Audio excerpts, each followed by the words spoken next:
En attendant l'arrivée de l'architecte, Poirot et toute l'équipe se sont déjà mis au travail. Miss Lemon et Hastings surveillent l'hôpital de la Charité, tandis que Poirot et Japp sillonnent dans les rues voisines du Neues Museum.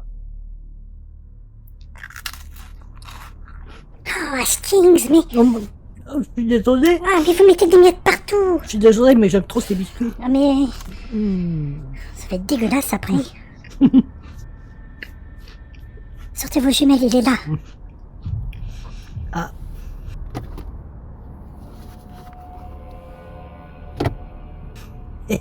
Voici le docteur Haussmann en personne. Il a toujours cette mallette. Et que croyez-vous qu'il transporte? C'est incolodant, ce machin. Je n'en sais rien, mais ça se voit qu'il est nerveux. Il n'a pas la conscience tranquille, le petit père. Il monte dans sa voiture. On va le suivre.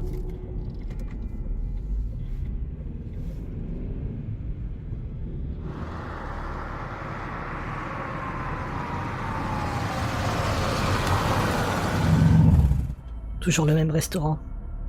Il doit aimer manger chinois. Je crois pas qu'il va manger. Allô, Poirot? Oui, Hastings? Nous avons suivi le docteur Haussmann et ça fait 3 fois cette semaine qu'il va dans le même restaurant. Le Wencheng? Celui-là même dans le quartier de Schaunosser. Il ressort tranquillou. Hein? Et pour sa mallette? On ne sait pas ce qu'elle contient. Essayez de le savoir. En douceur, Hastings. Facile à dire, ouais. En douceur. Où est ma cagoule?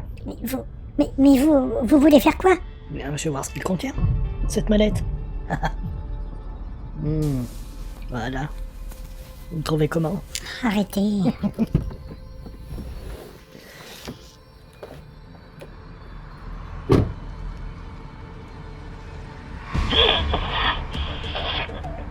Doucement, doucement, doucement. Alors, qu'est-ce que tu caches, petit? Qu'est-ce qui se passe? Eh ben, dis donc, mon cochon. Tu t'ennuies pas? Il y en a au moins pour 500 000 euros dans cette mallette. Et une boîte de comprimés vide. Du Valspartan. Quoi? Vous savez ce que je crois, Miss Lemon? Non? Que le Dr Haussmann doit revendre des produits médicaux ou des contrefaçons. À des Chinois? Ouais, la suite du scandale sortant. On le tient. Rentrons à l'hôtel. Je prends l'argent et la mallette en photo. Et avec un petit mot. Faites pas de bêtises, Hastings. Vous inquiétez pas. Il est tellement dans la merde qu'il n'en parlera jamais.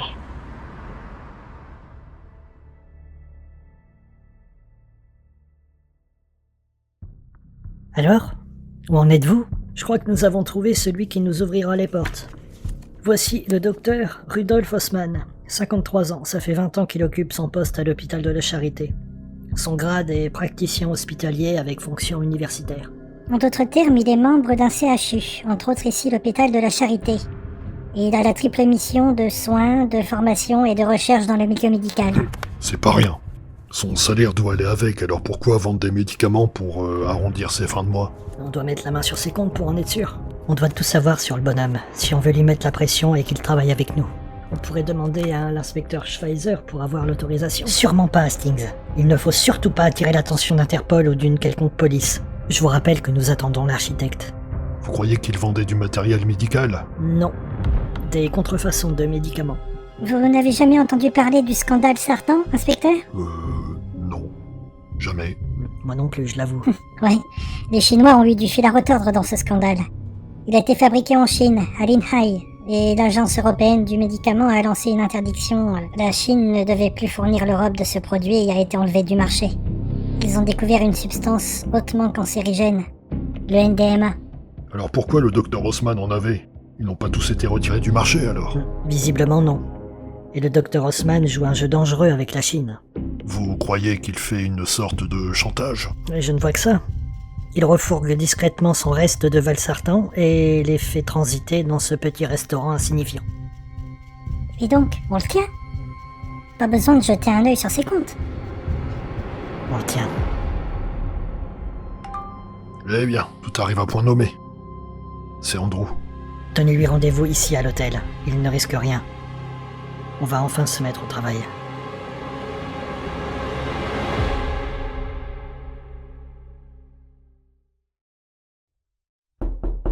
C'est lui.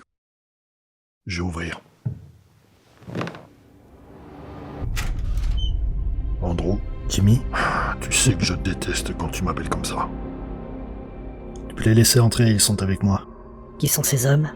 C'est ma garde personnelle. On n'est jamais trop prudent, monsieur Poirot. Visiblement, vous n'avez pas confiance en nous. Comme je le dis toujours, la confiance c'est bonne, mais à dose très modérée. Ah. Quelle organisation. J'adore ça. Merci. Bon, on s'y met? Allons-y.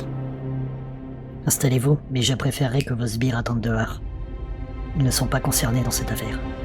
Vous aviez raison, je ne risque rien ici. Regagnez la voiture, je vous rejoindrai quand j'aurai fini. Bien, patron.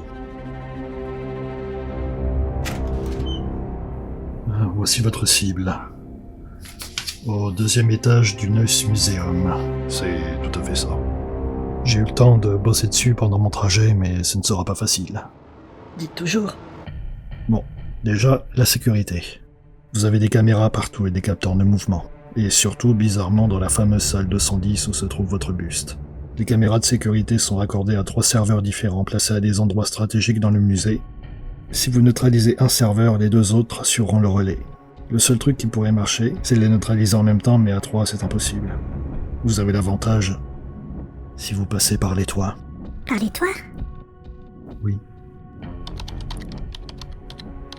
Vous voyez ces bâtiments sur de Rotenstrasse? Oui. Du toit de l'université d'Humboldt, vous pouvez rejoindre le toit du Neuss Museum. Il est légèrement surélevé avec une tyrolienne. C'est un jeu d'enfant. Comment vous voyez les choses? Vous pourrez vous garer sur de Rotenstrasse, vous aurez la place. Après, vous êtes tous les 3 sur les toits du Humboldt. 2 d'entre vous traversent en tyrolienne. Une fois arrivés, décrochez les câbles. Le 3e les récupère et retourne à la fourgonnette. Le 4e, en l'occurrence, j'imagine toi, mon frère, tu créeras une surtension, ce qui provoquera une coupure de courant dans tout le musée.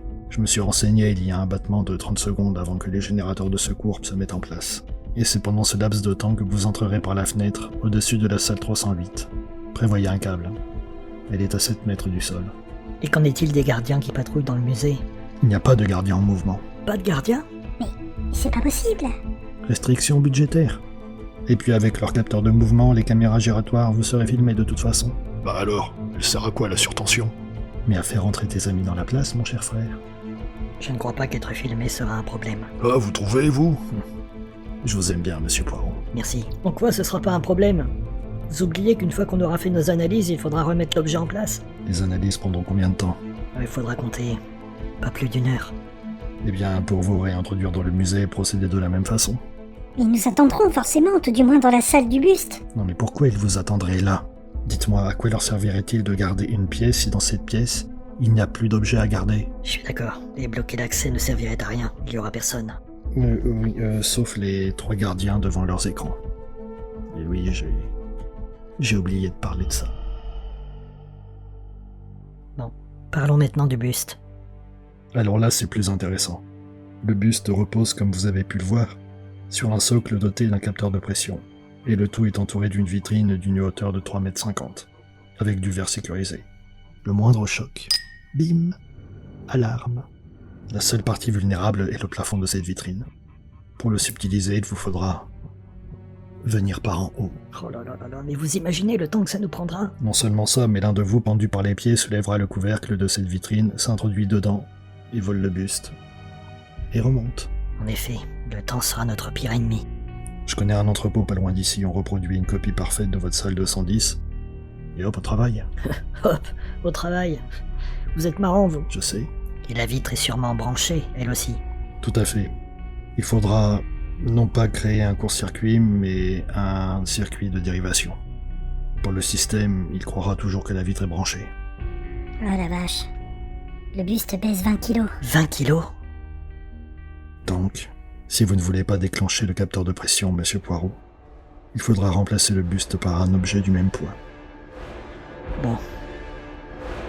On a encore du travail avant de s'y mettre. Allons-y, ne perdons pas de temps.